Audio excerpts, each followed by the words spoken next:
Hello friend, तो स्वागत है आपका हमारे यूट्यूब चैनल स्टूटेक पे। तो आज हम देखेंगे सब स्टेशन पे जो हम कैफेटर बैंक यूज करते हैं उसका सिंगल लाइन डायग्राम कैसे होता है उसको हम समझने का प्रयास करते हैं। तो जो सब स्टेशन पे कैफेटर बैंक यूज किया जाता है उसका मेन काम होता है पावर फैक्टर को इम्प्रूव करना। पावर फैक्टर इम्प्रूव करना और साथ ही साथ वोल्टेज को बढ़ाना। अगर वोल्टेज जो रेटेड वोल्टेज से कम है तो कैफेटर बैंक को चलाकर वोल्टेज को कुछ हद तक सुधार किया जा सकता है और साथ ही साथ पावर फैक्टर को बढ़ाया जा सकता है।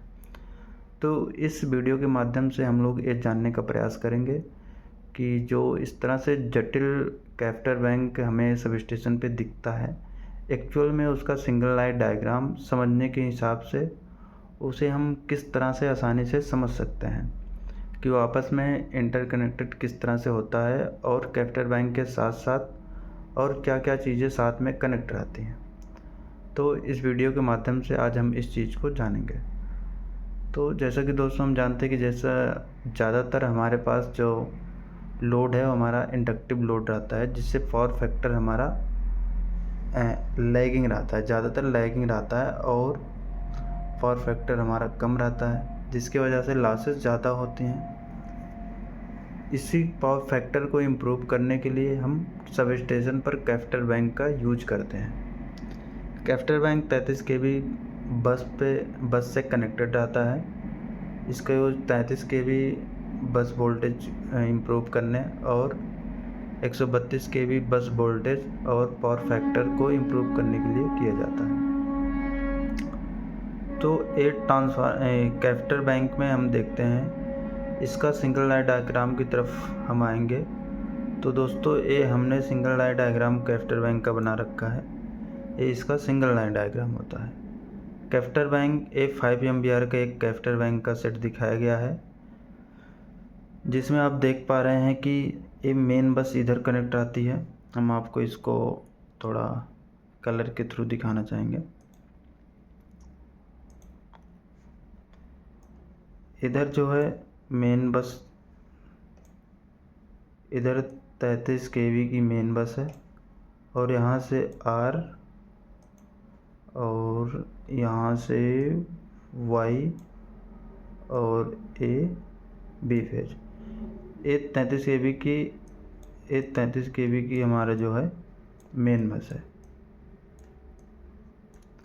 33 kV की इस मेन बस से कैफेटर बैंक हमारा कनेक्टेड रहता है इस तरह से, जिसमें कैफेटर बैंक में जो इस तरह से लगा होता है इसको हम सेल बोलते हैं। जैसे कि दोस्तों आप इसमें देख पा रहे हैं ये छोटे छोटे इस तरह से बने हुए हैं, इसको हम सेल बोलते हैं।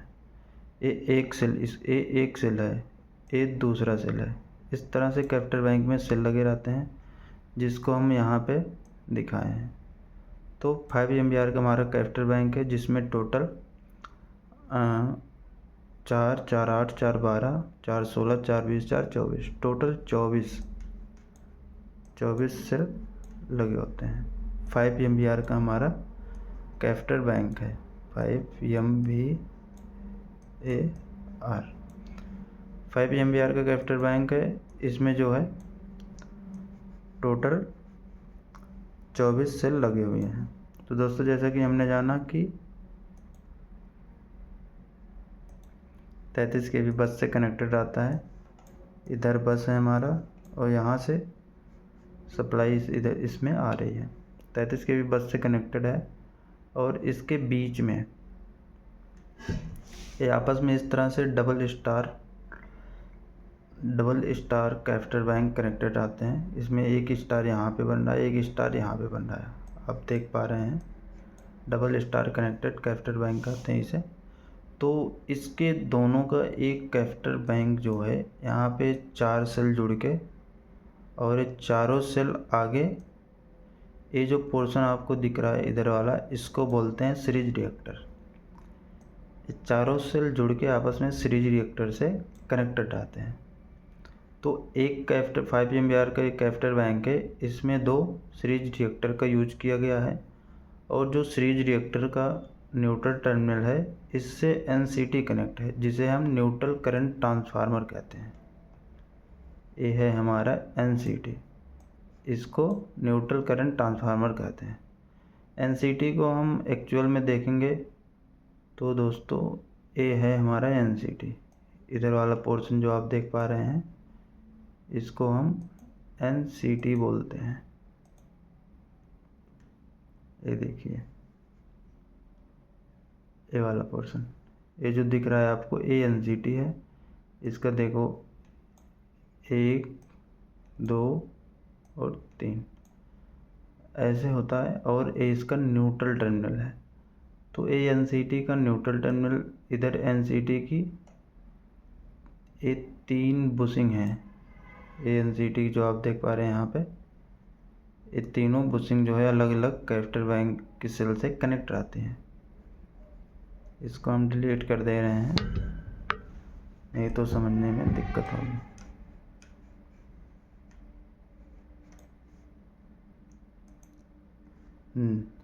तो ये तीनों बुशिंग, यहाँ पे बुशिंग, यहाँ पे बुशिंग, यहाँ पे बुशिंग, ये तीनों बुशिंग जो है कैपेसिटर बैंक से कनेक्टेड आती हैं।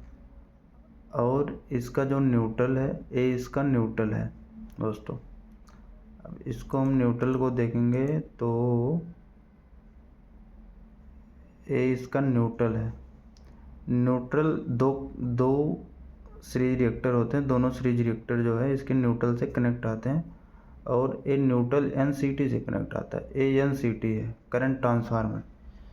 NCT में जनरल कंडीशन में करंट का मान 0 रहता है। फॉल्टी कंडीशन में इसमें करंट की वैल्यू बढ़ जाती है।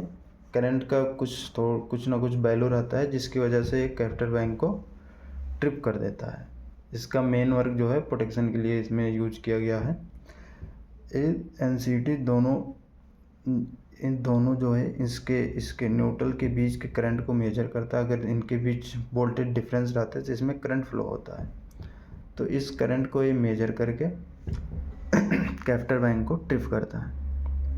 तो दोस्तों आज की इस वीडियो में हमने जाना कैपेसिटर बैंक का सिंगल लाइन डायग्राम किस तरह से बनता है, और एक चीज़ और हम जानेंगे कि कैपेसिटर बैंक को सब स्टेशन पर कब स्टार्ट किया जाता है।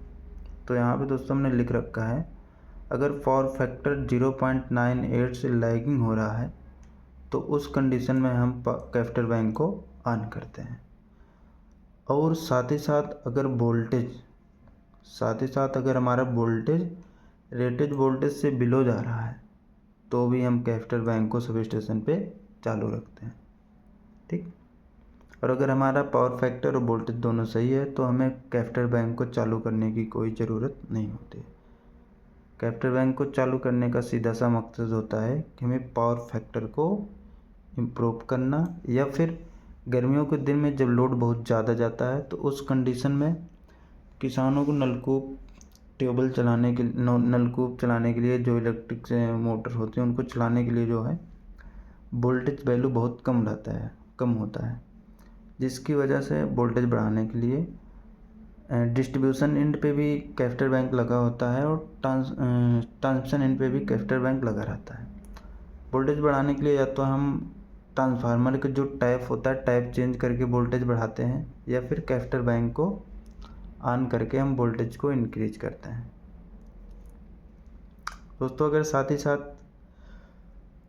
हमें देखेंगे, अगर वोल्टेज हमारा सही है, रेटेड वोल्टेज चल रहा है, और पावर फैक्टर हमारा लैगिंग है, पावर फैक्टर 0.98 से कम है, तो हम इस कंडीशन में ये देखेंगे, इस कंडीशन में अगर हम कैपेसिटर बैंक को चालू करेंगे तो पावर फैक्टर इम्प्रूव होने के चांसेस रहते हैं, ठीक।